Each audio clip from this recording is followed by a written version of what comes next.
కానీ ఈ రూపకల్పన ఉంది చూసారా, ఆ వీరకుమారి గారికే చెందింది, వీరలక్ష్మి గారికే చెందింది.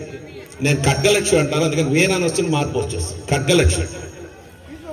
దాని వెనక కృష్ణ పరమాత్ముడు ముందుకు నడిపిస్తున్న మన గోపాల రవీంద్ర అన్న.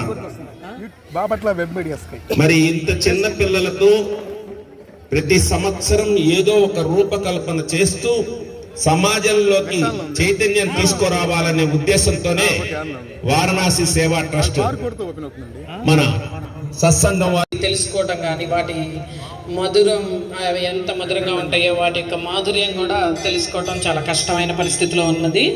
అలా పెద్దవాళ్ళు చెప్పడానికి కూడా వాళ్ళు వినడానికి వాళ్ళకి తెలియడానికి కూడా సమయము సరిపోవటం లేదు. వాళ్ళ చదువులు ఇట్లాంటివి కూడా కొంత అడ్డపడతా ఉన్నాయి. అలాంటివన్నీ మన రోజువారీ భగవద్గీత, ఈ భాగవతం వీటన్నిటినీ ఒక ఆధ్యాత్మికంగా మాత్రమే కాకుండా అదొక భక్తి అలా కాకుండా అది మన రోజువారీ జీవనానికి ఎలా ఉపయోగపడుతుంది, వాటిని నిజమైన అర్థాలు ఎలా చూడాలి అన్నది పిల్లలకి నేర్పించాలన్నదే ఈ బాల వికాస్ యొక్క ముఖ్య ఉద్దేశం. దానికోసమే మేము ప్రయత్నిస్తూ ఉన్నాం. ఈ ఇందులో చెప్పబడుతున్న మా బాల వికాస్లో చెప్పబడుతున్న ఈ శ్లోకాల అర్థాలు కానీ, ఈ భాగవత పద్యాల యొక్క అంతరార్థాలు కానీ వీటన్నిటినీ కూడా పర మతాల వాళ్ళు కానీ, శాస్త్రజ్ఞులు కానీ, ఎవరైనా సరే, హేతువాదులైనా ఎవరైనా సరే ఒప్పుకునే రీతిలోనే మన మానవ జీవనానికి, సహజంగా మనం చేసే రోజువారీ జీవనానికి కూడా ఉపయోగపడే విధంగా దాన్ని వాళ్ళకి అర్థమయ్యే రీతిలో చిన్న చిన్నగా చెప్పడం, వాటికి అలవాటు చేయటం కూడా జరుగుతుంది. వాటి యొక్క ఫలితాలు కూడా చాలా చెప్పుకోదగిన రీతిలో ఉన్నాయి. ఇప్పుడు ఇక్కడికి వచ్చిన ఈ తల్లిదండ్రులు కూడా చాలామంది వచ్చారు. వాళ్ళ పిల్లల్లో వచ్చిన మార్పులు కానీ, మార్కుల దగ్గర నుంచి నిన్న జీవి మాస్టర్ గారు కూడా చెప్పారు, సంగీతం నేర్చుకోవడం వల్ల కూడా వాళ్ళ యొక్క అకాడమిక్ అంటే చదువుల విషయంలో మంచి మెరుగు సాధించారని. ఈ పిల్లలు కూడా ఇక్కడ మనం నేర్చుకుంటున్న పిల్లలు కూడా అట్లాంటి ప్రగతిని సాధిస్తూ ఉన్నారు. ఇలాంటి ఉద్దేశంతోనే ఈ బాల వికాస్ పనిచేస్తూ ఉంది. ఇప్పుడు ఈ బాల వికాస్లో ఉన్న 50 మందిలో కూడా చాలామంది ఈ పద్యాలు వీటన్నిటిని దరిదాపు అందరికి కూడా శ్లోకాలు, ఒక 200 శ్లోకాలు అనేది మామూలు విషయం భగవద్గీతలో ఉండేవి. భాగవత పద్యాలు కూడా అందరికీ వచ్చు. అలాంటి అందరినీ నిరుత్సాహపరచకుండా ఇవాళ ఈరోజు నాటికలో వాళ్ళందరిలో బలి చక్రవర్తి క్యారెక్టర్ని ఇద్దరు చేస్తారు. రమ్మనమ్మా. బలి చక్రవర్తి అంటే ఒకటే క్యారెక్టరు, బలి చక్రవర్తి క్యారెక్టర్లు ఒకటే క్యారెక్టర్ కానీ ఇద్దరు చేస్తారు. అట్లానే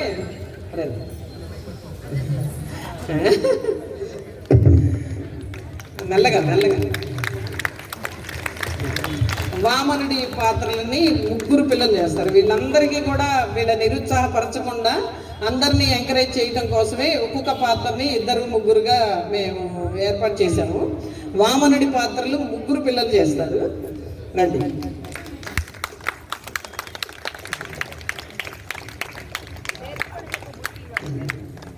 ఇందులో నర్తకి ఒక ఆమె ఉంటుంది, ఒక పాప.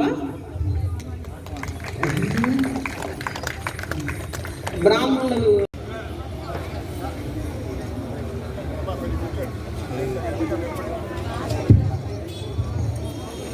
సార్ అయిపోయింది షూటింగ్.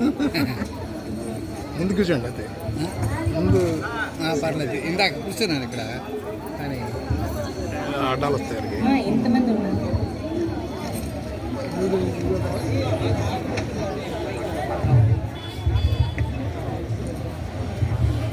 భారత బంధువులారా, మనకి ఇక్కడ ఆచారంగా మొట్టమొదట 6 నుంచి 6:30 వరకు విష్ణు సహస్రనామ సామూహిక పారాయణం ఉంటుంది ఈ ధనుర్మాసం అంతా కూడా. దీని తర్వాత 1 గంట 6:30 నుంచి 7:30కి తిరుప్పావై, ఆ తర్వాత 7:30 నుంచి 8:30 దాకా ఆధ్యాత్మిక సాంస్కృతిక కార్యక్రమాలు ఉంటాయి సహజంగా. కానీ రేపటి నుంచి ఒక 3 రోజులు ముందు ఆధ్యాత్మిక ప్రవచనం 6:30 నుంచి 7:30 వరకు, ఆ తర్వాత 7:30 నుంచి 8:30 వరకు తిరుప్పావి ప్రవచనం ఉంటుంది. ఈ 3 రోజులు, రేపటి నుంచి 3 రోజులు ఈ చిన్న మార్పు గమనించవలసిందిగా కోరుచు అన్ని కార్యక్రమాల్ని దిగ్విజయం చేయవలసిందిగా, ఆస్వాదించవలసిందిగా ఆహ్వానిస్తాను.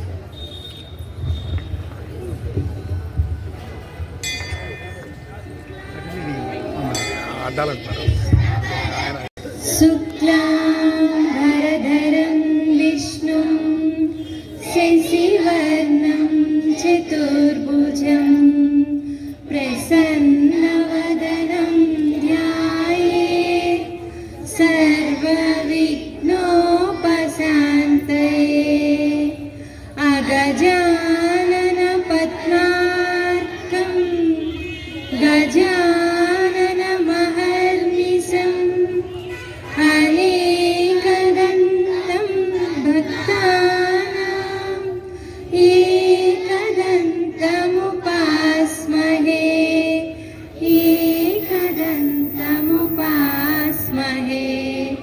గురుర్బ్రహ్మా గురుర్విష్ణుః గురుర్దేవో మహేశ్వరः గురుః సాక్షాత్ పరబ్రహ్మ తస్మై శ్రీ గురవే నమః. సరస్వతీ నమస్తుభ్యం వరదే కామరూపిణి. విద్యారంభం కరిష్యామి సిద్ధిర్భవతు మే సదా. పద్మపత్ర విశాలాక్షి పద్మకేసరవర్ణిని నిత్యం పద్మాలయాం దేవి సాహం పాతు సరస్వతి భగవతి భారతి పూర్ణేందు బింబానన. శ్రీరామ రామ రామేతి రమే రామే మనోరమే సహస్రనామ తత్తుల్యం రామనామ వరాననే. ఓం పార్థాయ ప్రతిబోధితాం భగవతా నారాయణేన స్వయం వ్యాసేన గ్రథితాం పురాణమునినా మధ్యే మహాభారతం. అద్వైతామృతవర్షిణి భగవతి అష్టాదశాధ్యాయిని. అంబ త్వామనుసందధామి భగవద్గీతే భవద్వేషిణి. భగవద్గీతే భవద్వేషిణి. పిల్లలందరికీ కూడా మా ఆశీస్సు తెలియజేస్తున్నాము. చాలా చక్కగా ప్రార్థనని ఆలపించారు. అందరూ కూడా చిన్నగా కిందకు వచ్చేయండి పిల్లలందరూ.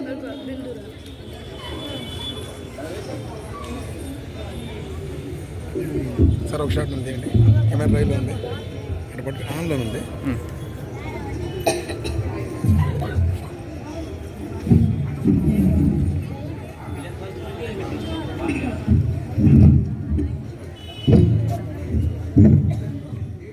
మిమ్మల్ని పట్టిస్తాం షాట్.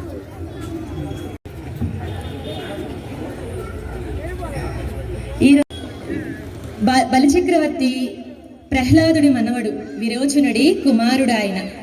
బలిచక్రవర్తి యజ్ఞయాగాదులు నిర్వహిస్తూ ఉండేవారనమాట. ఇక్కడ తన తాత ప్రహ్లాదుడి లాగా కూడా బలిచక్రవర్తి చిన్నప్పటి నుంచి కూడా ఆయన గొప్ప విష్ణు భక్తుడు.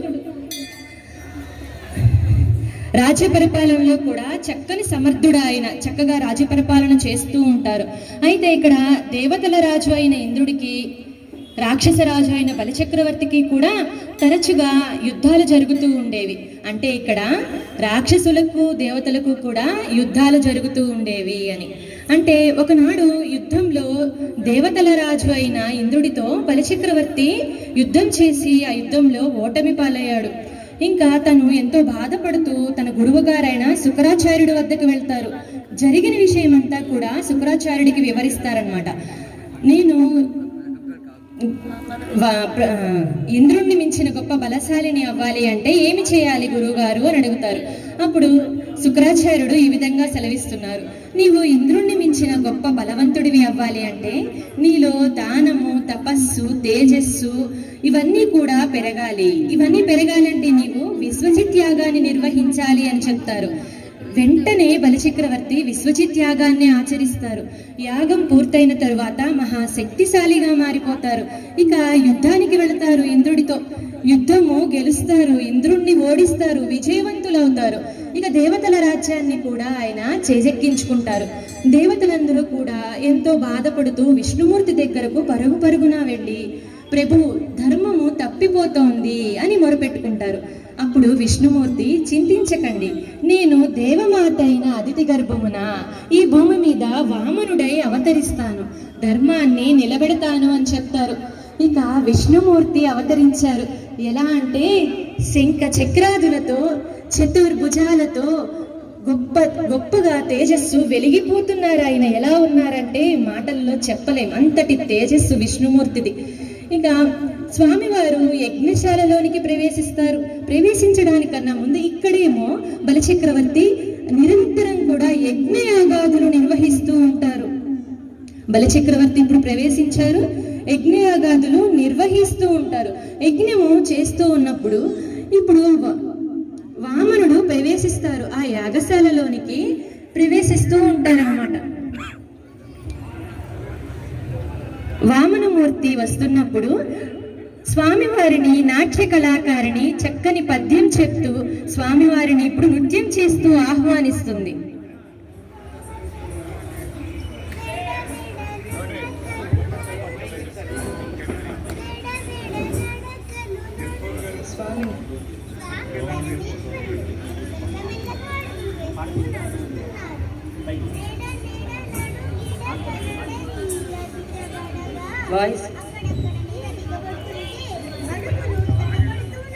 వాయిస్ ఇదేనంటే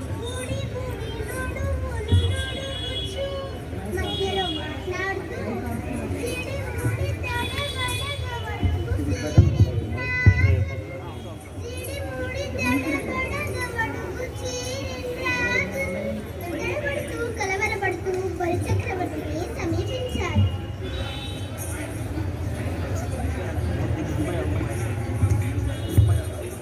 ఇప్పుడు అందరూ కూడా ఎంతో తత్తరపాటికి లోనయ్యారని, కొంతమంది అయితే గజిబిజిగా ఏదేదో గందరగోళంగా మాట్లాడుకుంటున్నారని ఇప్పుడు బ్రాహ్మణులు చక్కని వర్ణనను మన ముందుంచడానికి వచ్చేస్తున్నారు.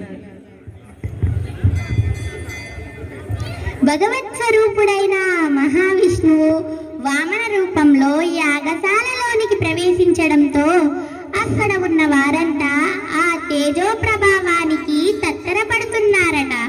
గుజ గుజలు వారును గజి బిజి బడువారు జాల గల కలపడుచున్ గజి బిజి ఐరి సభాస్థలి ప్రజలెల్లను పొట్టి వడుగు బాపని రాకన్. ఆశ్చర్యానికి లోనైన బ్రాహ్మణులు ఒకరికొకరు గుసగుసలుగా ఏవేవో చెప్పుకుంటున్నారట. కొందరు గజిబిజిగా తిరుగుతున్నారట. కలకల రావాలతో యజ్ఞ కార్యాలన్నీ విడిచి అటు ఇటు నడుస్తున్నారట. ఈ విధంగా స్వామి రాకతో యజ్ఞ ప్రదేశమంతా తత్తరపాటుకు లోనైందట. స్వామి రాకతో అక్కడున్న వారంతా ఎంతో తత్తరపాటికి లోనయ్యారని ఇప్పుడు బ్రాహ్మణులు చక్కని వర్ణనను మన ముందుంచారు. ఇప్పుడు వామనమూర్తి యజ్ఞశాలలోనికి ప్రవేశించాక మొత్తం యజ్ఞశాల మొత్తం కూడా తిరుగాడి బలిచక్రవర్తి ఎక్కడున్నాడో కనుగొని బలిచక్రవర్తి వద్దకు సమీపించి బలిచక్రవర్తితో ఏమంటున్నారో చూడండి. ఆహా దానవ చక్రవర్తి, నీకు శుభముగాక. స్వస్తి జగత్రయీ భువన శాసనకర్తకు అసమాత్ర విధ్వస్త నిలింపవర్తకు ఉదార పద వ్యవహర్తకు మునీంద్రస్తుత మంగళాద్వర విధాన విహర్తకు నిచరీగల స్వస్థ సువర్ణ సూత్ర విహర్తకు దానవలోక భర్తకు స్వస్తి స్వస్తి స్వస్తి. ఇతడే దానవ చక్రవర్తి. నేను చేయదలిచిన దేవతా యజ్ఞమునకు సహాయం అర్చించుటకై ఎంతో ప్రయాసపడి ఇక్కడికి వచ్చాను. వామనుడు బలచక్రవర్తితో మాట్లాడిన మొట్టమొదటి మాట స్వస్తి. ఇక్కడ స్వస్తి అని 2 విధాలైన అర్థాలు వచ్చే విధంగా చెప్తారనమాట. మొట్టమొదటిగా దేవతలందరికీ కూడా శుభం కలగాలనే ఉద్దేశంతో స్వామివారు స్వస్తి అని పలికారు. తర్వాత స్వస్తి అని ఎందుకు పలికారంటే, సాధారణంగా మనం స్వస్తి అని ఎప్పుడు చెప్పుకుంటాము? ఏదైనా కార్యక్రమం ముగించాల్సి వచ్చినప్పుడు స్వస్తి అని చెప్పుకుంటాం. అంటే అప్పుడు శాంతి మంత్రం చెప్పి స్వస్తి అంటాం కదా. అదే విధంగా ఇక్కడ వామనమూర్తి బలిచక్రవర్తికి, ఈ రోజుతో నీ రాక్షస వంశానికి నేను ముగింపు పలకడానికి ఇక్కడికి వచ్చాను, నీకు ముక్తిని కలగజేయడానికి ఇక్కడికి వచ్చాను అని ఈ విధంగా స్వస్తి అని 2 రకాలైన అర్థాలు వచ్చేటట్టుగా చెప్పారు. ఇప్పుడు బలచక్రవర్తి బ్రాహ్మణ వటువుతో, ఎవరివయ్యా నువ్వు, ఎక్కడి నుంచి వచ్చావు అని ఈ విధంగా మాట్లాడుతున్నారు.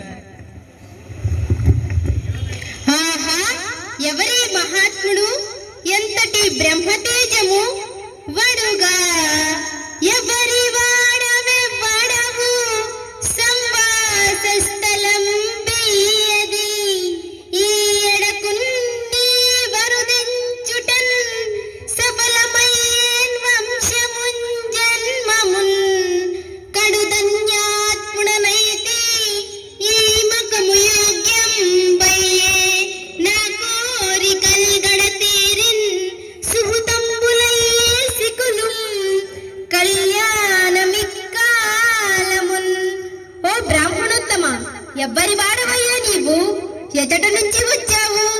నీ రాకతో మా వంశము, నా జన్మము, నా యజ్ఞశాల, ఈ యజ్ఞశిఖలు సమస్తము ధన్యమైనవి కదా. మహాత్మా, ఈ ఆసనమును అలంకరింపుము. ఓ చిన్నివడుగా, ఇంతటి గొప్ప తేజస్సుతో వెలిగిపోతున్నావు. ఎవరివయ్యా నువ్వు, ఎక్కడి నుంచి వచ్చావు? నీ రాక వల్ల నా జన్మము, వంశము సమస్తము కూడా ధన్యమైనవి కదా. రా, ఇలా రా, ఈ ఆసనమును అలంకరింపుము అని బలిచక్రవర్తి ఆ చిన్ని బ్రాహ్మణ వటువుతో పలికారు. ఇప్పుడు బ్రాహ్మణ వటువు అయిన పరమేశ్వరుడి పాదధూళిని బలిచక్రవర్తి పరమభాగ్యముగా తన శిరస్సు మీద ఏ విధంగా ధరించారు. బ్రాహ్మణులు ఇప్పుడు మన ముందుకి ఈ ఘట్టంతో వస్తున్నారు. ఈ బలిచక్రవర్తి ప్రహ్లాదుడి మనవడు, విరోచనుడి కుమారుడు. ఆయన బలిచక్రవర్తి యజ్ఞయాగాదులు నిర్వహిస్తూ ఉండేవారనమాట. ఇక్కడ తన తాత ప్రహ్లాదుడి లాగా కూడా బలిచక్రవర్తి చిన్నప్పటి నుంచి కూడా ఆయన గొప్ప విష్ణు భక్తుడు. రాజ్య పరిపాలనలో కూడా చక్కని సమర్థుడు. ఆయన చక్కగా రాజ్య పరిపాలన చేస్తూ ఉంటారు. అయితే ఇక్కడ దేవతల రాజు అయిన ఇంద్రుడికి, రాక్షస రాజు అయిన బలిచక్రవర్తికి కూడా తరచుగా యుద్ధాలు జరుగుతూ ఉండేవి. అంటే ఇక్కడ రాక్షసులకు దేవతలకు కూడా యుద్ధాలు జరుగుతూ ఉండేవి అని. అంటే ఒకనాడు యుద్ధంలో దేవతల రాజు అయిన ఇంద్రుడితో బలిచక్రవర్తి యుద్ధం చేసి ఆ యుద్ధంలో ఓటమి పాలయ్యాడు. ఇంకా తను ఎంతో బాధపడుతూ తన గురువుగారైన శుక్రాచార్యుడి వద్దకు వెళ్తారు. జరిగిన విషయం అంతా కూడా శుక్రాచార్యుడికి వివరిస్తారనమాట. నేను ఇంద్రుణ్ణి మించిన గొప్ప బలశాలిని అవ్వాలి అంటే ఏమి చేయాలి గురువుగారు అని అడుగుతారు.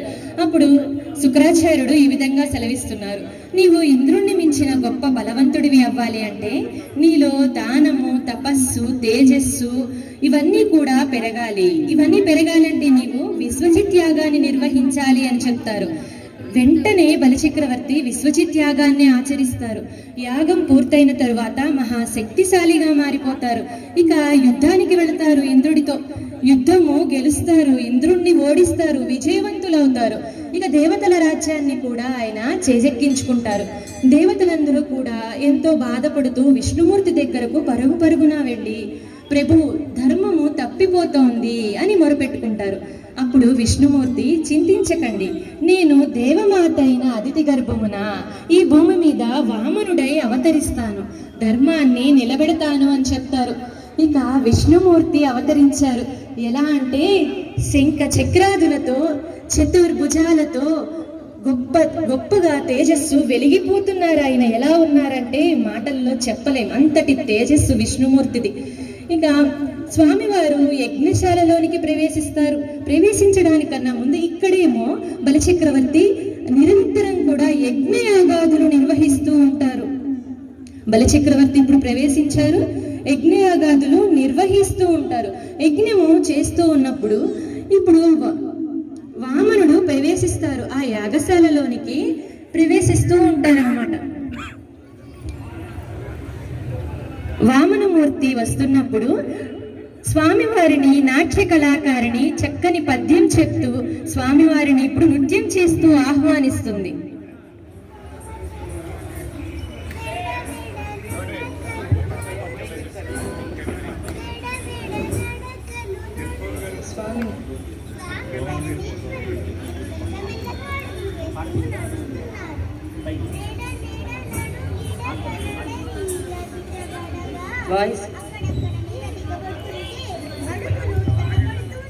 వాయిస్ ఇదేనంటే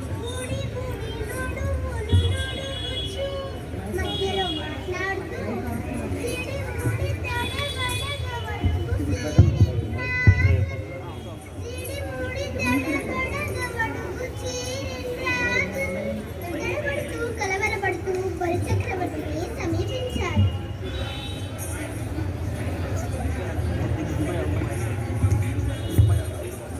ఇప్పుడు అందరూ కూడా ఎంతో తత్తరపాటికి లోనయ్యారని, కొంతమంది అయితే గజిబిజిగా ఏదేదో గందరగోళంగా మాట్లాడుకుంటున్నారని ఇప్పుడు బ్రాహ్మణులు చక్కని వర్ణనను మన ముందుంచడానికి వచ్చేస్తున్నారు. భగవత్ స్వరూపుడైన మహావిష్ణువు వామన రూపంలో యాగశాలలోనికి ప్రవేశించడంతో అక్కడ ఉన్న వారంతా ఆ తేజో ప్రభావానికి తత్తరపడుతున్నారట.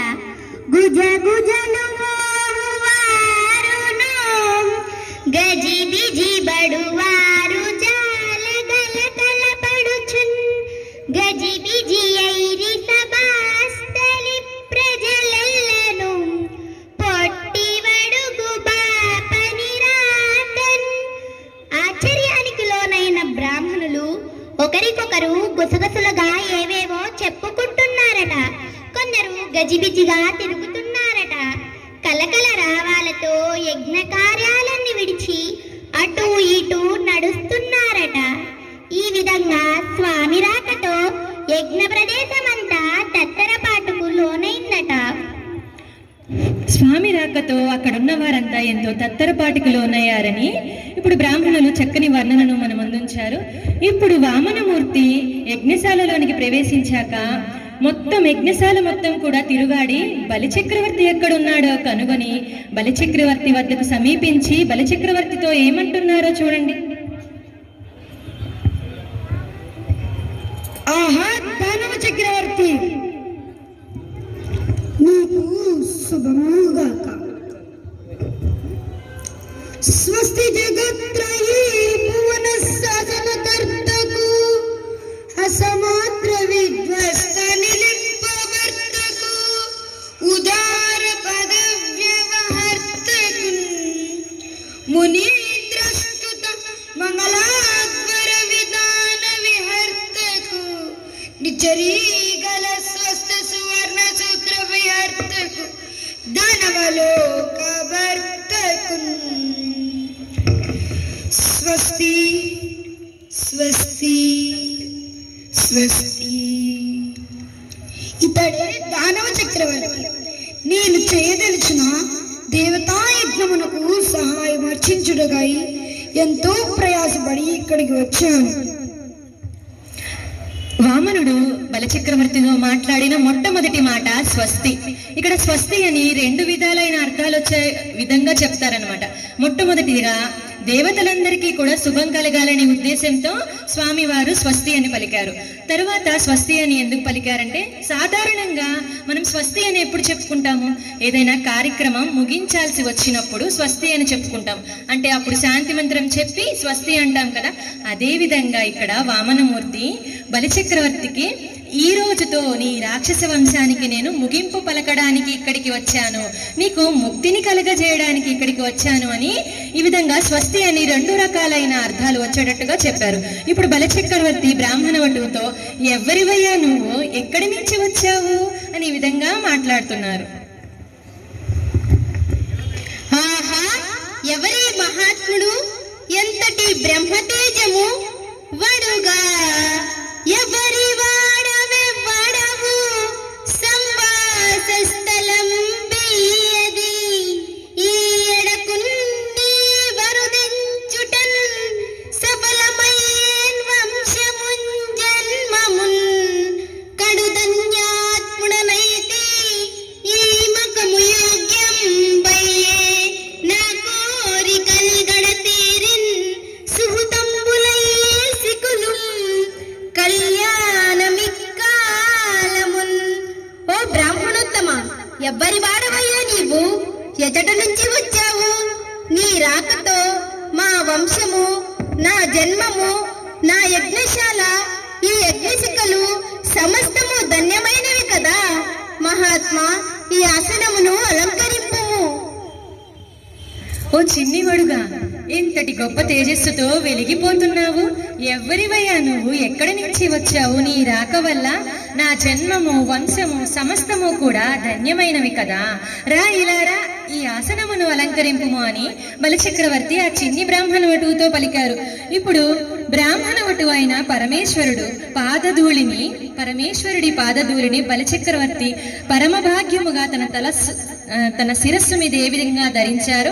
బ్రాహ్మణులు ఇప్పుడు మన ముందుకి ఈ ఘట్టంతో వస్తున్నారు. చూడవయ్యా చూడు, నారాయణుని పాదపద్మముల నుంచి ఉద్భవించిన గంగాజల వాహిని పరమశివుడు తన తల మీద ధరించిన రీతిగా వామనమూర్తి పాదధూళిని బలిచక్రవర్తి మహాభాగ్యముగా తన శిరసుపై ధరించినాడు. వటుని పాద సౌచవారి శిరమున పరమ భద్రమనుచు బలి వహించే, ఏ జలము గిరీషు ఇందు జూటుడు, దేవదేవులు ద్వహించే ధృతి శిరమున. ఈ పరమ పావనమైన దృశ్యమును చూసిన మనమంతా ధన్యులము కదా. నారాయణుని పాదపద్మముల నుంచి కూడా నిరంతరం గంగాజల వాహిని ఉద్భవిస్తుంది.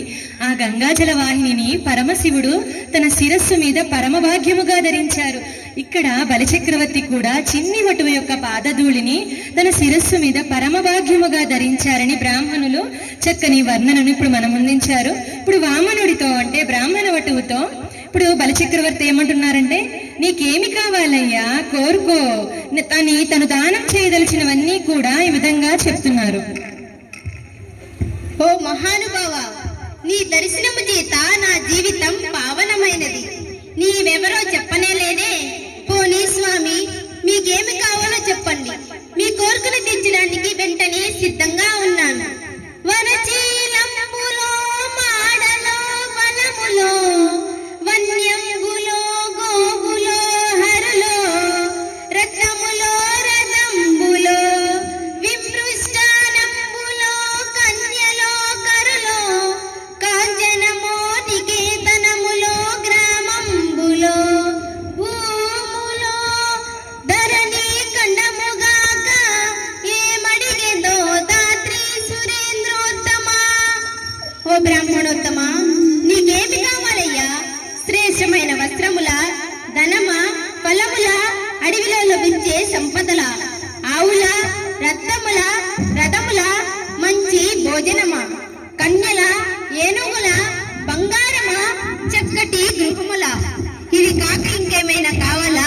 చెప్పవయ్యా చెప్పు.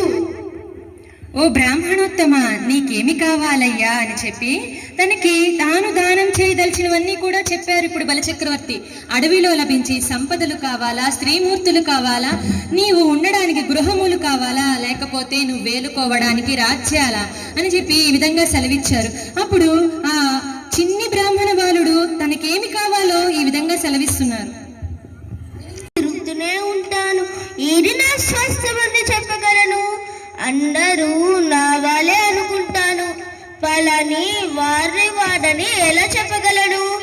నేను ఒంటివాడను, నాకు 1-2 అడుగుల మేరయమ్ము, సొమ్ము మేరయుళ్ళ కోర్కదీర బ్రహ్మకు కటి ముట్టట, దానకు తుక సాంద్ర దానవేంద్ర.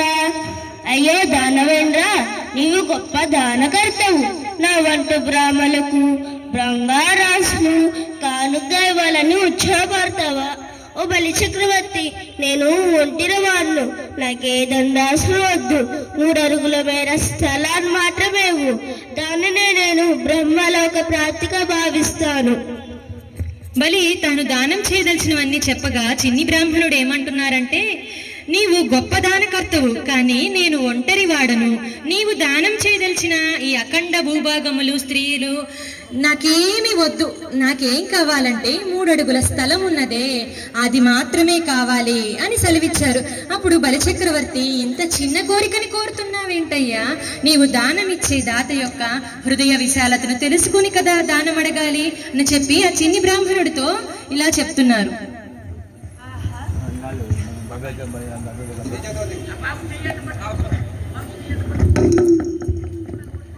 ఆహా, ఇంత చిన్న కోరిక అయ్యా వామన, కొంచెం అడిగితివో చెల్లదు, దాత పెంపు సొంపు దళపగలదే. ఆహా, ఏమిటయ్యా నీవు అడుగునది? వసుదా ఖండము వేడితో గజములన్ వాంఛించితో, వాజులన్ వసనోహించితో, కొరితో యువకులన్ వీక్షించి కాంక్షించితో, పసిబాలుండవు నెరవీవడుగా నీ భాగ్యంబులి పాటిగాక, అసురేంద్రుండు పదత్రయంబడుగా ఈ అల్పంబు నీ నేర్చునే. అయ్యా ఓ చిన్ని బ్రాహ్మణోత్తమ, అఖండ భూభాగములు అడగలేదే, ఏనుగులు, గుర్రములు, పరిచారికల వంటి ఉత్తమ భాగ్యములేవి అడగలేదు కదా. చిన్న పిల్లవాడివి. ఆహా, 3 అడుగుల స్థలమా నీవు అడుగునది? అంత అల్ప కోరిక ఇవ్వడానిక ఈ అసురేంద్రుడిక్కడున్నది? ఓ చిన్ని బ్రాహ్మణోత్తమ, దానమిచ్చే దాత యొక్క హృదయ విశాలతను తెలుసుకుని కదా నీవు దానం అడగాలి. నీవు ఎటువంటి భంగం కలగకుండా కూడా దానం అడగాలి. నేను ఇస్తానంటున్న అఖండ భూభాగములు, స్త్రీమూర్తులు ఇవన్నీ నీవు కోరుకోలేదేంటి? ఓహో, నీవు చిన్ని బాలుడవు కదా, అడగడం కూడా చేత కాలేదు కదా, అందుకనేనా 3 అడుగుల స్థలం కోరుకున్నావు? నా యందు దయించి నీవు ఇంకొక కోరిక కోరుకోమని చెప్తున్నారు. దానికన్నా ముందర వామనుడు ఈ విధంగా సెలవిస్తున్నారు.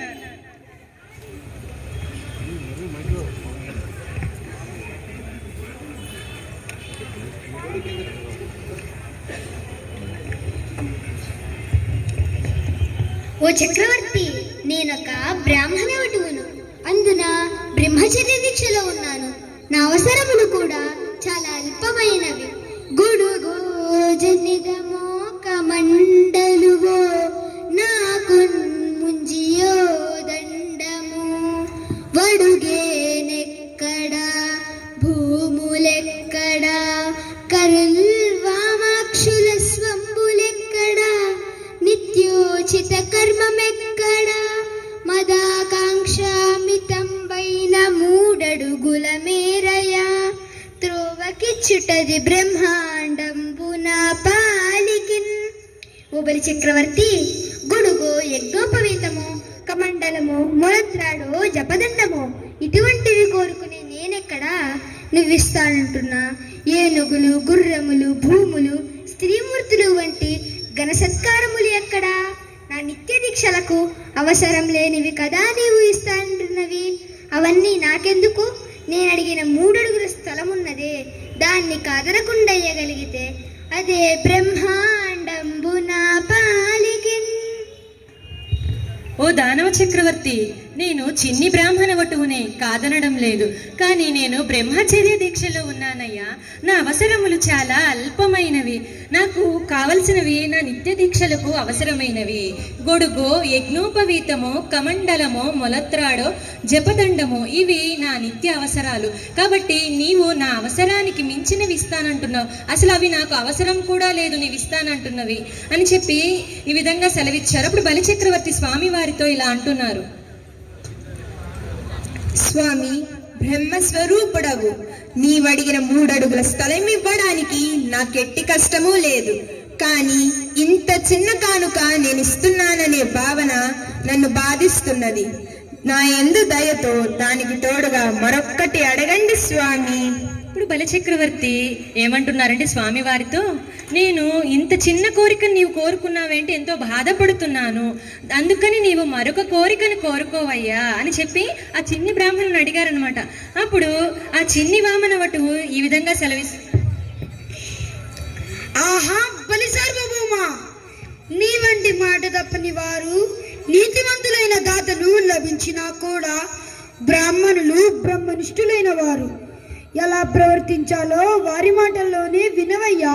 ఇప్పుడు బ్రాహ్మణులు జ్ఞాని ఎలా ఉండాలో, దానం ఎలా అడగాలో ఇలా చెప్తున్నారు. వ్యాప్తిం వందక వగవక ప్రాప్తంబగులేతమైన 10,000 తృప్తిం ఎండని మనుజుడు సప్తద్వీపములనైన జక్కంబడునే. లోభి గుణాన్ని విడిచిపెట్టి ప్రార్థించిన కొద్దిపాటి వారాన్నే మహాభాగ్యంగా భావించాలి. అలా కాకుండా ఇంకా ఇంకా నాకే కావాలి, ఉన్నదంతా నాకే కావాలి అని ప్రవర్తించేవారు ఎన్ని పుణ్యక్షేత్రాలు తిరిగినా, ఎట్టి దీక్షలాచరించినా కొంచెం కూడా అభివృద్ధి చెందలేరు. దొరికిన దానితో తృప్తి చెందని వాడికి, ఇంకా లేదని దుఃఖించేవాడికి సప్తద్వీపములు ఇస్తే సంతోషిస్తాడా? అందుకని వామనుడు ఏమన్నాడంటే, దానికి 3 అడుగులు చాలు, అదే నాకు బ్రహ్మాండంబు నేను అని భావిస్తాను అని చెప్తున్నారని ఇక్కడ బ్రాహ్మణులు చక్కగా వర్ణించారు. ఇప్పుడు వామనుడు ఆశ అనేది తుదిలేనిదని, అనంతమైనదని ఇలా వర్ణిస్తున్నారు. ఓ రాజేంద్ర, ఆశ అనేది తుదిలేనిది, అనంతమైనది. విఘ్నులు దానిని వివరిస్తున్నారు, ఆలకించు. ఇప్పుడు విష్ణు భక్తురాలైన నాట్య కళాకారిణి ఈ విధంగా మాట్లాడుతుంది. ఆశా లేదంతంబు రాజేంద్ర వారాసి ప్రామృత మిదినీ వలయ సామ్రాజ్యంబు సేకూరియున్ గాసిం బొందిరిగాక వైన్యగయ భూకాంత శిరే మును శాంతం బులంజూచిరే. మహారాజా, మానవుడిని వేధించే ఆసనమడే పాశమున్నదే, అది వివరించవేదుగానంత పొడవైనది, దానికి అంతమంటూ లేదు. మహాసముద్రాల మధ్య ఉన్న ఈ అఖండ భూవలయమంతా సాధించిన రాజులు కూడా తృప్తి చెందిన జాడలు కానరావు. వైనుడు, గైడు వంటి మహా చక్రవర్తులు సైతం ధనాశను వదలలేక అశాంతితో మగ్గిపోయిన వారే తప్ప సుఖించిన వారు ఒక్కరూ లేరు. ఆశకి అంతమంటూ ఉండదు, తుదిలేనిది ఆశ, అనంతమైనది ఆశ అని గొప్ప గొప్ప చక్రవర్తులు కూడా ఆశని, ధనాశని వదలలేక వారు అశాంతితో మగ్గిపోయిన వారే తప్ప సుఖించిన వారు ఒక్కరు కూడా లేరని నృత్య కళాకారిని వర్ణించింది. ఇప్పుడు ఆ చిన్ని బ్రాహ్మణ వటు రాక్షసరాజు అయిన బలిచక్రవర్తితో ఏమంటున్నారో చూడండి.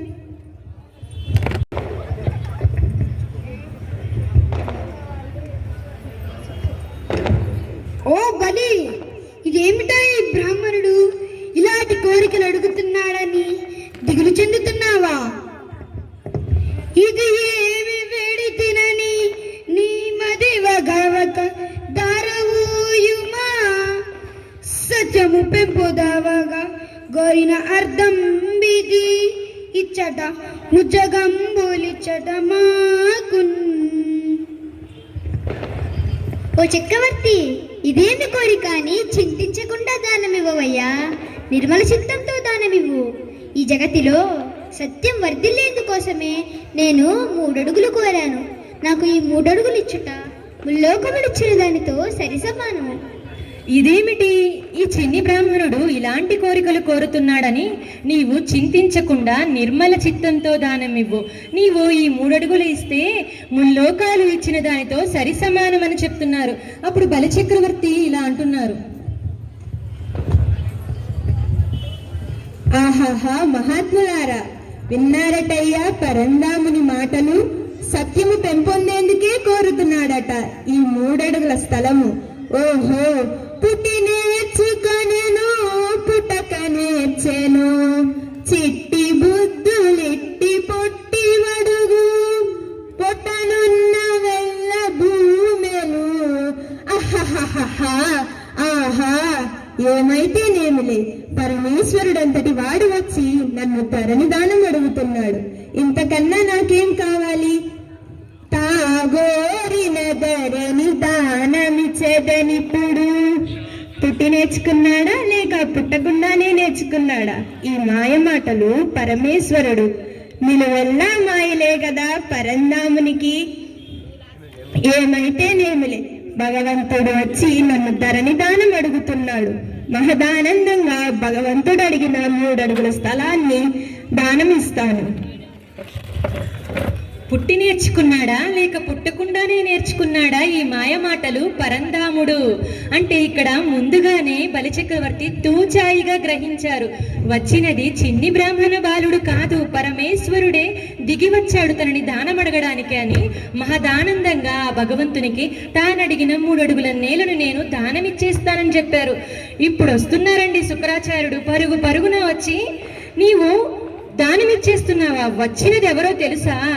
నీవు ఆ చిన్ని బ్రాహ్మణుడు కాదు, వచ్చింది అసలు ఎందుకు వచ్చాడో తెలుసా అని ఈ విధంగా సెలవిస్తున్నారు. అయ్యో అయ్యో ధనుచేంద్ర, ఈతడు బ్రాహ్మణవటో కాడు, కశ్యప ప్రజాపతికి పుత్రుడే జన్మించిన రాక్షస హంతకుడు శ్రీహరి.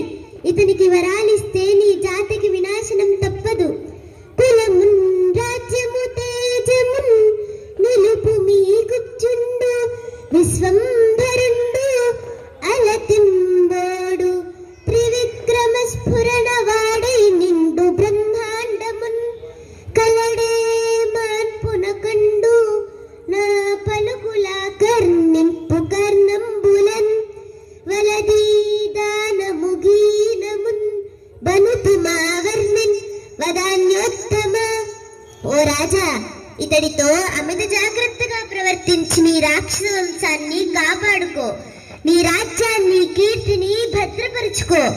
ఈ పొట్టువాడు అమాయక బ్రహ్మణ బాలుడు కాడు, విశ్వవ్యాపకుడు. నువ్విచ్చే 3 అడుగులు దానం తీసుకొని తృప్తి చెంది వెళ్ళిపోడు. త్రివిక్రమ పరాక్రమంతో బ్రహ్మాండమంతా వ్యాపిస్తాడు. ఆపగలవాడు ఎవ్వడూ లేడు. నా మాట విని దానము లేదు గీనము లేదు అని చెప్పి నేను ఇవ్వనని ఖచ్చితంగా వివరించి ఇతడిని పంపించు. శుక్రాచార్యుడు ఏమంటున్నారంటే రాక్షసరాజుతో, ఓ రాజా, నీవు అమిత జాగ్రత్తగా ఉండి నీ రాక్షస రాజ్యాన్ని కాపాడుకో. వచ్చినవాడు విష్ణుమూర్తి, నీవిచ్చే 3 అడుగుల నేలతో తృప్తి చెంది వెళ్ళడయ్యా. త్రివిక్రమ స్వరూపంతో బ్రహ్మాండం మొత్తాన్ని వ్యాపిస్తాడు. అతన్ని ఆపగలవారు ఎవ్వరూ లేరు. కాబట్టి నీవు దానము లేదు గీనము లేదని చెప్పి తనకి ఖచ్చితంగా వివరించి చెప్పి దానం ఇవ్వనని చెప్పి పంపించేసే అని చెప్తున్నారు. అప్పుడు బలిచక్రవర్తి శుక్రాచార్యునితో ఇలా సంబోధిస్తున్నారు. ఏమేమి గురుదేవా, ఈ వామనమూర్తి జగన్నాయకుడని లక్ష్మీనాథుడా? ఆహా, నేను ఎంతటి ధన్యుడను.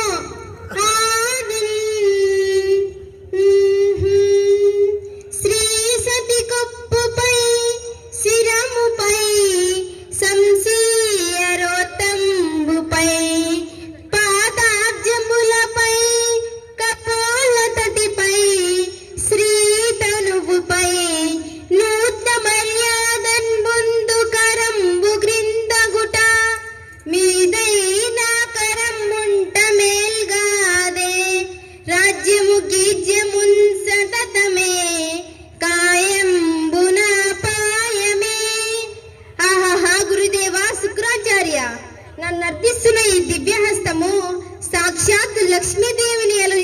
అందించిన శ్రీహస్తమా? ఆహా, అటువంటి మహోన్నత అభయహస్తము నేడ క్రింద ఉండి నా చేయి పైనుండటమా? ఈ అదృష్టం ముందు నా రాజ్యం ఏ పాటినయ్యా? ఈ రాజ్య సంపదలు, ఈ శరీరాలు, ఇవన్నీ ఎంతవరకు శాశ్వతాలు? ఇవన్నీ ఒక నాటికి నశించిపోయేవే కదా. అందరూ కూడా లక్ష్మీదేవి యొక్క కటాక్షం కోసం ఎదురు చూస్తూ ఉంటారు. కానీ ఆ లక్ష్మీదేవి మాత్రం స్వామి వారి చూపు కోసం పరితపిస్తుంది. ఆయన తనని చూడాలని ఎంతో కోరుకుంటుంది. అటువంటి లక్ష్మీదేవి పరవశించిపోతుంది స్వామివారి యొక్క చేయి తన శరీరం మీద వేస్తే. కాబట్టి అటువంటి తల్లిని పరవశింపచేసేటటువంటి స్వామివారి నూతన మర్యాద పొందినటువంటి ఆ విష్ణుమూర్తి యొక్క చేయి క్రింద ఉండటమా, నా చేయి పైన ఉండటమా, నేను ఆయనకి ఇచ్చేవాడినా? ఇంతటి మహద్భాగ్యం ఇప్పటికైనా ఎవరికైనా దక్కిందా? లేదు కదా. అటువంటి స్వామి బ్రాహ్మణ వటువు రూపంలో వచ్చి నన్ను ధరణి దానం అడుగుతున్నాడు. ఇవ్వద్దని అంటున్నారా? నేను దానము ఖచ్చితంగా ఇస్తాను అని చెప్పారు ఇక్కడ బలిచక్రవర్తి. ధనము పోయినా, శరీరము పోయినా సరే, రాజ్యము పోయినా, గీచము పోయినా నేను దానం ఇచ్చేస్తానని చెప్పారు. ఆ తర్వాత శుక్రాచార్యుడు ఈ విధంగా మాట్లాడుతున్నారు. ఓ బలి చక్రవర్తి, నా మాట విను. ఈ 14 పౌర్ణములను పాలించావు, కానీ ఈ దానముతో సమస్తమంతా పోగొట్టుకొని నిరుపేదవై అవమానపడతావు. రాక్షస కులద్రోహివై శిక్షణ అనుభవిస్తావు. ఓ బలచక్రవర్తి, నా మాట విని నీవు దానం ఇవ్వద్దు. నీవు ఈ దానం ఇస్తే ఇప్పటి వరకు ఏ సిరి సంపదలనైతే నీవు సంపాదించుకున్నావో అవన్నీ పోగొట్టుకుంటావు, కులద్రోహివైపోతావయ్యా అని చెప్పి దానం ఇవ్వద్దని చెప్తున్నారు. అప్పుడు బలి శుక్రాచార్యుడితో ఇలా అంటున్నారు. కారీరాజులు భూమిపై బేరైనం గలదే శిబి ప్రముఖులున్ ప్రీతిన్య సిగ్గాములైరే కోర్కులు వారలన్ మల్జిరే ఈ కాలమున్ భార్గవా. ఓ బ్రాహ్మణోత్తమ, పూర్వము ఎంతమంది రాజులు ఈ రాజ్యముని పరిపాలించలేదు, ఎంతమంది అహంకారంతో విర్రవీగలేదు. కానీ వారిలో ఎవరైనా ఈ జగతిని విడిచిపెట్టి వెళ్ళేటప్పుడు ఈ సిరి సంపదలను ముట్టగట్టుకుని వెళ్ళగలిగారా? కనీసం ఈ భూమి మీద అటువంటి వారి పేరైనా ఎవరైనా చెప్పుకుంటూ ఉన్నారా? కానీ శిబి చక్రవర్తి వంటి వారు ఎంతో ప్రేమతో కీర్తిని వాంఛించి అడిగిన వారికల్లా కోరికలు తెచ్చారే, అట్టి వారిని లోకం మరిచిపోయిందా? ఇప్పటి వరకు వారిని స్మరిస్తూనే ఉన్నది కదా. బలిచక్రవర్తి తన గురువు గారితో ఇలా అంటున్నారు. పూర్వము ఎంతో మంది రాజులు రాజ్యాలను పరిపాలించారు కదా, వారేమైనా ఈ లోకాన్ని విడిచి వెళ్ళేటప్పుడు వారి సిరి సంపదలను ఏమైనా మూట కట్టుకొని వెళ్ళారా? లేదు కదా. మరి శిబి చక్రవర్తి వంటి గొప్ప చక్రవర్తి కూడా అడిగిన వారికి లేదనకుండా దానం ఇచ్చారు, ఎంతో కీర్తిని వాంఛించారు. అటువంటి మహా చక్రవర్తులను కూడా మనం ఇప్పటికీ ఈనాటికి ఈ రోజుకి స్మరించుకుంటూనే ఉన్నాం కదా అని చెప్పి బలిచక్రవర్తి శుక్రాచార్యుడితో అన్నారు. అప్పుడు శుక్రాచార్యుడు బలితో ఏమంటున్నారో చూడండి. ఓ బలి చక్రవర్తి, నీకొక ధర్మ సూక్ష్మము చెబుతాను, శ్రద్ధగా విను. వారి చాక్షులందు వైవాహికములందు ప్రాణ విత్తమాన భంగమందు జగిత గోకులాగ్ర జన్మరక్షణమందు బొంకవచ్చు నఘము వందదదిపా. స్త్రీల విషయాలలోనూ వివాహ విషయాలలోనూ ప్రాణానికి, ధనానికి, గౌరవానికి భంగం కలిగిన సందర్భాలలోనూ భీతి చెందిన గోవులు, భయపడిన బ్రాహ్మణులను రక్షించే విషయాలలోనూ అబద్ధం చెప్పటము దోషము కాదు. దాని వలన ఎటువంటి పాపము కూడా నిన్నంటదు. ఇక్కడ శుక్రాచార్యుడు ఏమంటున్నారంటే తన శిష్యుడితో అబద్ధము ఏ ఏ సందర్భాల్లో చెప్పచ్చో వర్ణిస్తున్నారు. స్త్రీలను రక్షించే విషయంలో అబద్ధం చెప్పచ్చు, ఇంకా వివాహ విషయంలో అబద్ధం చెప్పచ్చు అంటున్నారు. అంటే 100 అబద్ధాలాడైనా ఒక వివాహం జరిపించండి అంటారు కదండి పెద్దలు, అందుకని వివాహ విషయంలో అబద్ధం చెప్పచ్చు అంటున్నారు. ఇంకా ప్రాణానికి, ధనానికి, గౌరవానికి భంగం కలిగిన సందర్భంలో కూడా అబద్ధం చెప్పచ్చు. ఇంకా భీతి నొందిన ఆవులు, భయపడిన బ్రాహ్మణులను రక్షించే విషయంలో కూడా అబద్ధం చెప్పచ్చు. దీనివల్ల నీకు ఎటువంటి దోషము ఉండదు, ఏ పాపము కూడా నిన్నంటదు. నీవు అబద్ధం చెప్పు, దానం ఇవ్వనని చెప్పమంటున్నారు. అప్పుడు రాక్షసరాజు శుక్రాచార్యునితో ఈ విధంగా అంటున్నారు.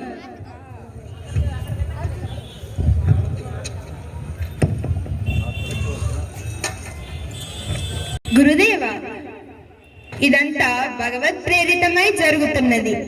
పంచభూతముల సాక్షిగా భగవంతునికి ప్రమాణం చేసి మళ్ళీ మాట తప్పమంటున్నారా? నన్ను క్షమించండి. ఈ జీవితములు ఎవరికీ శాశ్వతం కాదు. బ్రతికే 4 రోజులు అసత్య ప్రవర్తనతో బ్రతకటం హీనములకెల్లా హీనము. సత్యము, దానము, కరుణ, ధర్మము వంటి గొప్ప భావాలకు దూరంగా కాలం గడిపే మూఢుడు ఏ మహత్తత్వాన్ని సాధించలేడు.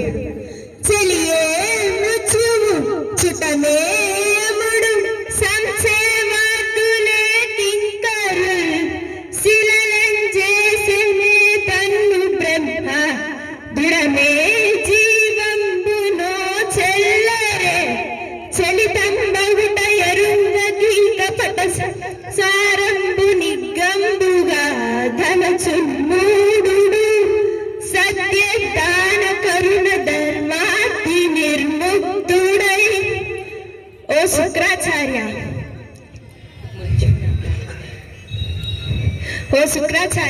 మృత్యువు నా ప్రాణ స్నేహితుడా? యముడు మా బంధువా? యమకింకరులేమైనా నా సేవకులా? బ్రహ్మదేవుడేమైనా నా శరీరాన్ని శిలారూపంలో తయారు చేశాడా? లేదే.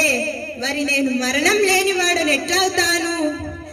అయ్యయ్యో, చంచలత్వము చేత సత్యము ఎరుగని మూఢుడు ఈ జీవితమును శాశ్వతములనుకుంటున్నాడు కదా. అసత్య భావన చేత దానము, కరుణ వంటి ధర్మ మార్గాలను వీడి అసత్య వ్యర్థ జీవితాలు గడుపుతున్నారు కదా. ఇక్కడ బలిచక్రవర్తి తన గురువు గారైన శుక్రాచార్యుడితో ఏమంటున్నారంటే, ఆచార్య, నేనేమైనా ఎప్పటికీ మరణం లేని వాడిని అవుతానని మీరు అనుకుంటున్నారా? మరణం అనేది ఎప్పటికైనా ఎవరికైనా వస్తుంది. యముడేమైనా నా బంధువా? యమకింకరులేమైనా నా సేవకులా? లేకపోతే బ్రహ్మదేవుడేమైనా నా శరీరాన్ని శిలారూపంలో ఏమైనా తయారు చేశారా? లేదు కదా. మరణం అనేది ఎప్పటికైనా ఎవరికైనా తథ్యం. కానీ కొంతమంది ఏం చేస్తున్నారంటే, మనోచంచలత్వము చేత ఈ జీవితము శాశ్వతమని భావిస్తున్నారు. ధర్మ మార్గాలను విడిచిపెడుతున్నారు. వ్యర్థ జీవితాలను గడుపుతున్నారు. కాబట్టి ఈ విధంగా ఉన్నవారు ఎప్పటికీ కూడా పైకి రాలేరని ఆయన ఎంతో బాధపడుతున్నారు. ఇప్పుడు వామనుడికి ఆయన ఏమంటున్నారంటే, తాను అడిగిన 3 అడుగుల నేలను దానం ఇచ్చేస్తానని చెప్తున్నారు.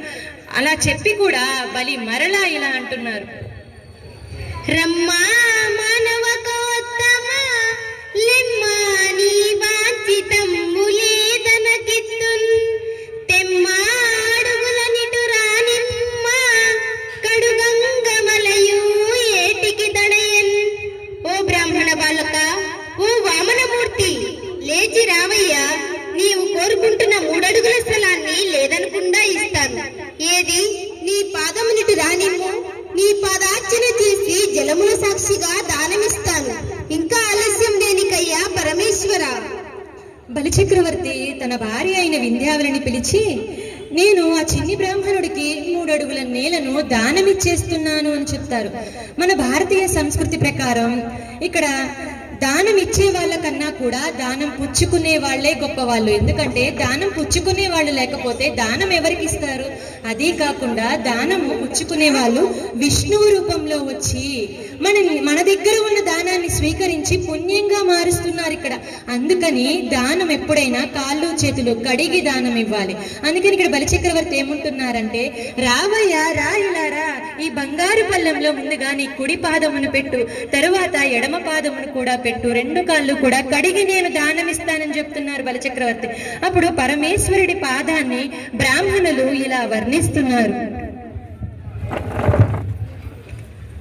ఆహా, పురప్రముఖులారా, సద్బ్రాహ్మణులారా, అదిగదిగో వేద ప్రమాణాలతో 1000 సూర్యకాంతులతో వెలిగిపోతున్న వేద వేద్యుని పదద్వయము, బలిదైతేంద్ర కరద్వయీకృత జల ప్రక్షాళన వ్యాప్తికి జలజాతాక్షుడు సాచయోగి సమన సంప్రాప్తిత శ్రీదమోన్ గలితానం ధరమాలలాట పదవి కస్తూరికా సాదమున్ నలినామోదము రత్ననోపురిత నానావేదమున్ పాదమున్. బలిచక్రవర్తి తన 2 చేతులతోనూ కడిగేందుకు వీలుగా పరమేశ్వరుడు తన దక్షిణ పాదమును ముందుకి సాచాడు. ఆ పాదము యోగులు దేవతలు కోరుకునే ఆధ్యాత్మిక సంపదలను తీర్చగలిగిన శక్తివంతమైన పాదము. భక్తితో ప్రణమిల్లిన శ్రీ మహాలక్ష్మి లలాటము నందలి కుంకుమ కస్తూరి గదులతో వెలిగిపోతున్న దివ్య చరణధామము ఆ పాదము. పద్మముల పరిమళంతో గుబాలించే ఆ పాదము చతుర్వేద రాశిని కాలి అందియలుగా అమర్చుకున్న మహాదేవుని సన్నిధానము. అది చతుర్వేదముల పరిపూర్ణ సారము. బలచక్రవర్తి తన భార్య వింధ్యావళి పోసే నీళ్లతో కాళ్ళు కడుగుదామని పరమేశ్వరుని పాదం చాచమని అడిగారు. స్వామివారు తన పాదాన్ని చాచారు. ఆ పాదం ఎలా ఉందంటే యోగులు దేవతలు కూడా నిరంతరం వారి మనసులో ఆ పాదాన్ని పెట్టుకొని నిరంతరం ధ్యానం చేస్తూ ఉంటారట. అలా ధ్యానం చేసినప్పుడు వెంటనే ఇక్కడ పద్యంలో ఏం చెప్పారంటే శ్రీదమునన్నారు, అంటే లక్ష్మీదేవి కటాక్షం కలుగుతుంది. లక్ష్మీదేవి కటాక్షం ఎలా కలుగుతుంది? ఆ స్వామివారి పాదం ఎక్కడైతే ఉంటుందో లక్ష్మీదేవి అక్కడ స్వామివారిని నిరంతరం పూజిస్తూ ఉంటారు. తిష్ట వేసుకుని కూర్చుంటారు లక్ష్మీదేవి అక్కడ. అందుకని యోగులు దేవతల హృదయాలలో స్వామివారి పాదాన్ని ఏ విధంగా ధ్యానం చేస్తున్నారు, వెంటనే లక్ష్మీదేవి కూడా ఉంటారు అని చెప్తున్నారు. ఇంకా స్వామివారి అమ్మవారు లక్ష్మీదేవి నుదుటిన కస్తూరికా తిలకాన్ని ధరిస్తారు. స్వామివారి పాదానికి నమస్కరించినప్పుడు ఆ కస్తూరికా తిలకం స్వామివారి పాదానికి అంటుకుంటుంది. అప్పుడు ఆ పాదం ఎలా ఉందంటే తామర పువ్వులాగా ఉంది అంటున్నారు. కాలికి అందియలుగా మార్చుకున్నారు అని బ్రాహ్మణులు మనకి ఇప్పుడు వర్ణించారు కదా. మళ్ళీ బ్రాహ్మణులు ఈ విధంగా మాట్లాడుతున్నారు. అదిగదిగో చూడండి, బ్రాహ్మణ వటువు రూపంలో ఆ త్రివిక్రమ స్వరూపాన్ని బలి చక్రవర్తి త్రికరణముల శుద్ధిగా పూజిస్తున్నాడు. విప్రాయ ప్రగట వ్రతాయ భవతే విష్ణు స్వరూపాయ వేద ప్రామాణ్య విధే త్రిపాదధరణిం దాస్యామి అంజన్ క్రియా క్షిప్రుండై ధనుజేశ్వరుండు వడుగున్ చేసాచి పూజించి బ్రహ్మ ప్రీతం మణిధారవోసే భువనం భాష్యరియమన్ పొందగన్. ప్రభు ప్రసిద్ధ వ్రత దీక్ష కలిగిన వాడువు, విష్ణు స్వరూపుడవు, వేదముల తత్వమెరిగిన వాడువు, సర్వజ్ఞుడవైన నీకు ఇదిగో 3 అడుగుల నేలను దానమిస్తున్నాను అంటూ పరమేశ్వర ప్రీతి కలుగునుగాక అని నీటిని ధారపోశాడు. అది చూసి సకల లోకాలు అమితాశ్చర్యాన్ని పొందాయి. ఓ బ్రాహ్మణుడా, ఓ అడుగా, నీవడిగిన 3 అడుగుల నేలను నేను దానమిచ్చేస్తానయ్యా అని చెప్తున్నారు. అని కమండలంలో నుంచి అక్కడ తన భార్య నీళ్లు పోస్తుంటే కాళ్ళు కడుగుదామని చూస్తుంటే కమండలంలో నుంచి నీరు రావట్లేదు ఎంతసేపటికి. ఇక్కడేమో శుక్రాచార్యుడు తన శిష్యుడి మీద ఉన్న అమితమైన ప్రేమతో కమండలం జలద్వారంలో నుంచి లోపలికి సూక్ష్మ రూపంలో వెళ్ళారు. నీటి ధారని పడనీయకుండా అడ్డుపడితే దానం ఇవ్వకుండా ఆగిపోతుంది కదా, అందుకని. ఇక్కడ జగన్నాటక సూత్రధారి ఆ జగన్నాథుడికి తెలియందేముంటుందండి. ఆయన అక్కడ వింధ్యావళి దగ్గరున్న కమండలం ఏదమ్మా ఇటీ అని తీసుకొని తన దగ్గర ఉన్న దర్భల కట్టలో నుంచి ఒక దర్భని తీసుకొని కమండలం జలద్వారంలో పెడతారు. అప్పుడు అది సూక్ష్మ రూపంలో ఉన్న శుక్రాచార్యుడి కంటికి గుచ్చుకుంటుంది. ఆయన వెంటనే జలద్వారంలో నుంచి బయటికి వచ్చేస్తారు. ఇక నీటి ధార ఎలా పడుతుందంటే ధారాళంగా పడుతుంది. తాను అడిగిన 3 అడుగుల నేలని దానం ఇచ్చేశారు కూడా.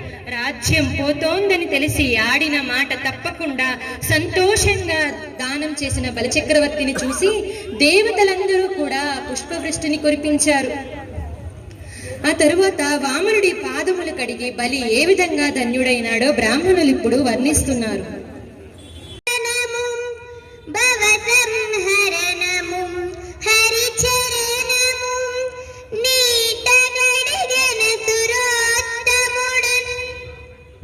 వేద విధాంగాలతో సరి సమానమైన పరమేశ్వరుణ్ణి పాదము సురలోక సముద్ధరణము దేవతాలోకము సహితము రక్షింప సమర్థమైన ఆ స్వామి పాదము, నిరంతరం లక్ష్మీ పూజితమైన ఆ లక్ష్మీనారాయణుడి పాదము, చతుర్వేదాంతములైన ఉపనిషత్తులకే అలంకారం ఈ పాదము. ఇది సకల దుఃఖాలను నశింపజేయు శ్రీహరి పాదము. మహాభాగ్యశాలి అయిన బలిచక్రవర్తి పరమ పుణ్యతీర్థములైన గంగాజలాలతో స్వామి చరణములు కడిగి ధన్యుడైనాడు. ఈ పాదం ఎలా ఉందంటే వర్ణిస్తున్నారు బ్రాహ్మణులు, దేవతాలోకములన్నింటినీ కూడా ఉద్ధరించేటటువంటి పాదం అది. ఎల్లవేళలా సిరి సంపదలు కలిగినటువంటి పాదము, దయ కలిగినటువంటి వేదములకు అలంకారము ఈ పాదం అని చెప్తున్నారు. అందుకే ఇక్కడ అన్నమాచార్యుల వారు ఏం చెప్పారంటే బ్రహ్మ కడిగిన పాదం అన్నారు. ఈ బలిచక్రవర్తి గాథలో నుంచే ఈ ఘట్టాన్ని తీసుకొని ఆయన చక్కటి పాటను రచించారు. ఇక తరువాత స్వామి 2 అడుగులతో భూమిని ఆకాశాన్ని కొలుస్తూ స్వామి ఎంతో ఎత్తుకి పెరిగిపోయారని పిల్లలందరూ కూడా కలిసి ఇంతింతై వటుడింతై రవిబింబం ఉపమింప అని స్వామి వారి గురించి చక్కని పద్యాలను ఇప్పుడు ఆలపిస్తున్నారు.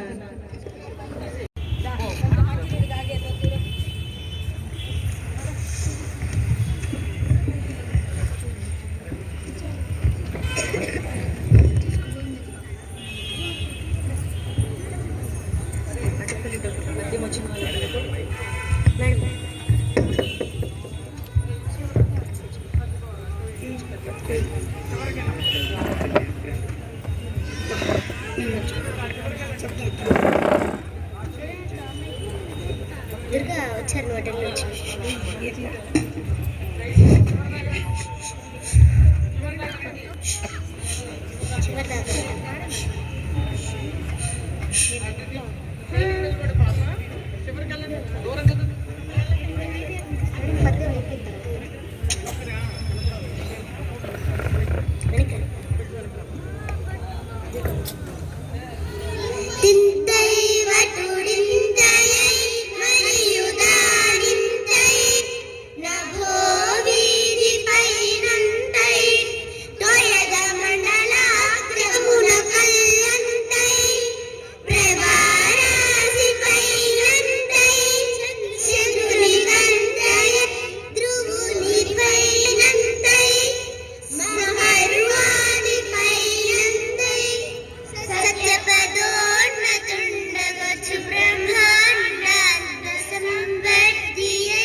ఇంతింతై వటుడింతై అనగా స్వామివారు పెరిగిపోయారట.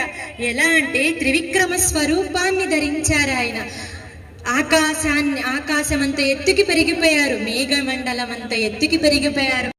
ఈ గాథని విన్న వారందరూ, చదివిన వారందరూ, ఇంకా కూడా ప్రదర్శించిన వారందరూ కూడా స్వామివారి కృపకు పాత్రులగుదురుగాక.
ఇవాడు ఏ లెన్స్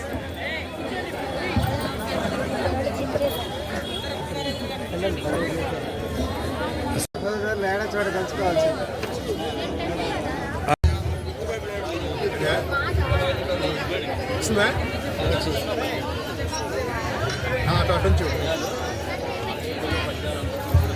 ఈ కార్యక్రమం మనం ఇప్పుడు దాకా నేను ఇందాక చూడకుండా దాని వేషధారణ కూడా మన ముందు ఉంచి ఇవాళ మన ముందు వైద్యో నారాయణ అన్న డాక్టర్ గారు కాస్త ముందుకు రండి. డాక్టర్ గారు ముందుకు రండి. నారాయణ స్వరూపమైన డాక్టర్ గారు మాకు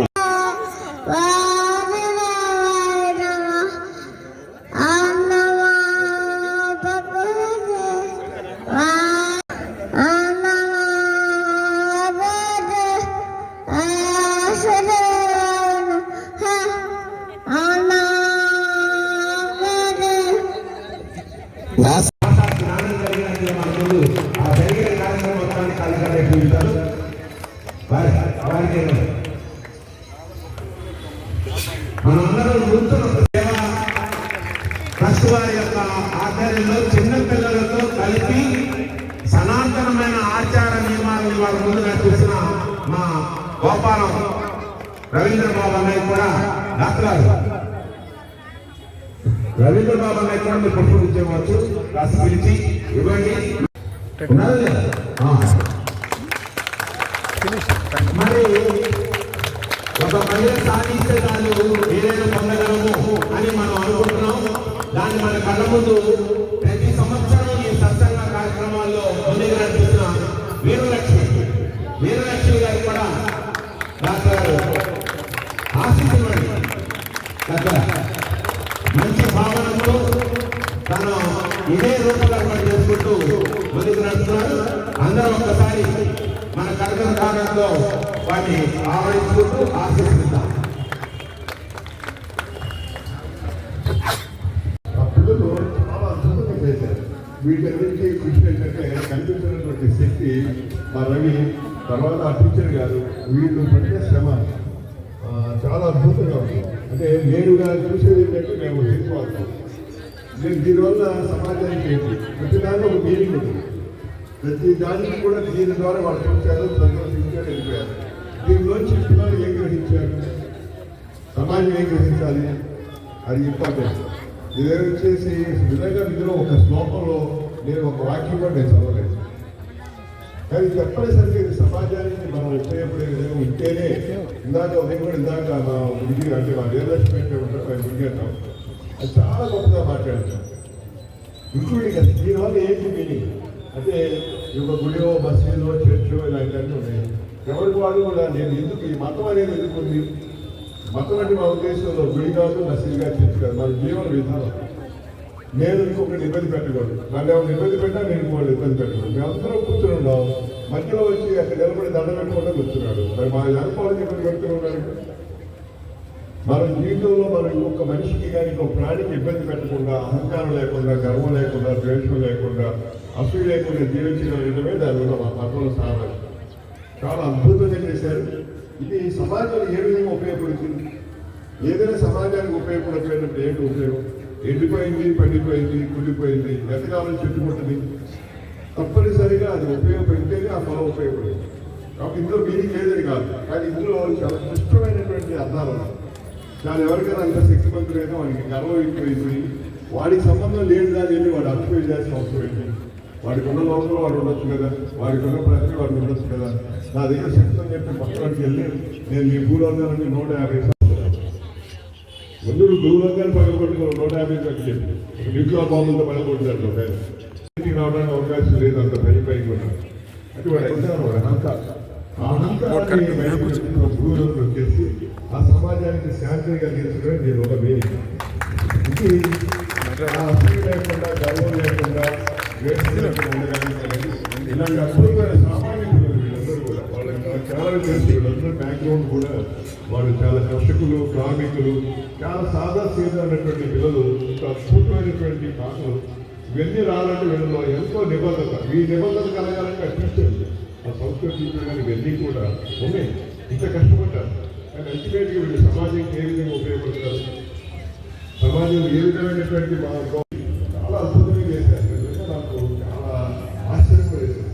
కాబట్టి దీనిలో సమాజానికి దీనిలో పిల్లల్ని తప్పనిసరిగా సమాజానికి ఉపయోగపడే విధంగా నీతిమంతులుగా తయారు చేయగలిగితే ఈ రకమైన మీ పట్టణంలో చాలా ఉంటుంది.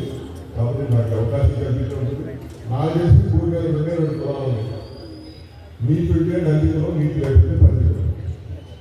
నందికులు అందరూ గొంతులో నిజాలు చెప్తారు పడుతుంటారు. పండితులు గొంతులా కూడా అబద్ధాలు పెట్టుకుని పడుతుంటారు. ఒక అబద్ధం ఎందుకు చెప్పాలి అంటే అవతలని మోసం చేయడానికి, నష్టం తెచ్చుకోవడానికి, కష్టం తెచ్చుకోవడానికి, వారి కన్నీళ్ళు తెచ్చుకోవడానికి, వారి సమస్యలు చేయడానికి, వారి సంపదలు కాజేయడానికి, వారి వర్తమానాన్ని భవిష్యత్తు నాశనం చేయడానికి ఒక అబద్ధాన్ని చెప్పాలి. ఒక అబద్ధం పెట్టామంటే నువ్వు పనిచేయదు. నీతో పాటుగా నీ మొహంలో నీ తాత మొత్తాలను పొందగలుగుతారు. నీకు పుట్టమైన మనవడు పొందగలుగుతారు. మామూలుగా నీకు కానీ భూమి మీద 2 సత్తాలు ఉన్నాయి. నువ్వు ప్రపంచం కానీ ఇష్టం మొత్తం 2 ఉంటాయి. ఒకటి నిజం, 2 అబద్ధం. 3 సత్యం ఉంటుందా? నిజానికి గొంతులో 2 సార్లు మతగలిగితే అది గది. కానీ పిల్లలందరిలో కూడా నిజంలో ఉన్నటువంటి శక్తి అది. నిజాన్ని కనుక ప్రాక్టీస్ చేయగలిగితే ఇవన్నీ కూడా సమాజానికి విపరీతమైనటువంటి ఒక అద్భుతమైనటువంటి ధైర్యంగా తయారవుతుంటారు. ఇది దీన్ని ఇంత కఠోరమైన వాటిలో ఎక్కడైనా ఒక అబద్ధం చెప్పండి, ఒకరిని మోసం చేయండి, ఒకరికి ఇబ్బంది పెట్టండి, ఒకరికి కష్టం చూపించండి, ఒకరి నోట్లో చూడు తీసుకోండి. మీరు ఏమైనా సరే అవసరం ఏమైపోయినా పర్వాలా, మీరు మాత్రం సంతోషంగా ఉండండి. మీకు ఒక న్యాయం, వేరే న్యాయం ఎక్కడైనా ఉందా? ఏ పక్కన ఉంటుందా? ఇంకోటి ఆటతో ఉన్నప్పుడు నువ్వు అమ్ముతున్నావు, లేదా ఇంకో నోటి కాదు నువ్వు తీసుకొచ్చినావు, వాడి భయపెట్టు, వాడి కన్నీళ్ళు తెప్పించు, వాడికి నష్టం కలిగించు, ఏ మతంలో ఉంటుందా? కానీ ఇక్కడ ఏం జరుగుతుంది? ఎంత అవినీతి, ఈ కట్టల డబ్బులు ఎక్కడ జరుగుతుంది? అబద్ధాలు సపోర్ట్ చేస్తారు. కాబట్టి నిజం నిజం నిజం ఈ రకంగా అద్భుతంగా తయారు చేశారు. మీ అందరికీ కూడా నా హృదయపూర్వకంగా మీ అభినందన చేస్తున్నాను. మీకు అన్నటువంటి మీ తల్లిదండ్రులందరూ కూడా నిజమైనటువంటి అదృష్టవంతులు. మామిడికాయలు కాస్తే మీరందరూ అద్భుతమైనటువంటి మామిడికాయలు అంటే మీ వంశవంతులు కూడా మామిడికాయలు కొమ్మకాయలు చేస్తారు. ఎవరైనా సమాజంలో ఇంకొక మనిషి నష్టం కలిగించినా, అబద్ధం కలిగించినా, మోసం చేసినా వాళ్ళకి బందీ చేయాలి. ఇది మన పిల్లలకు ఏర్పాటు సత్యంతో ఉండడం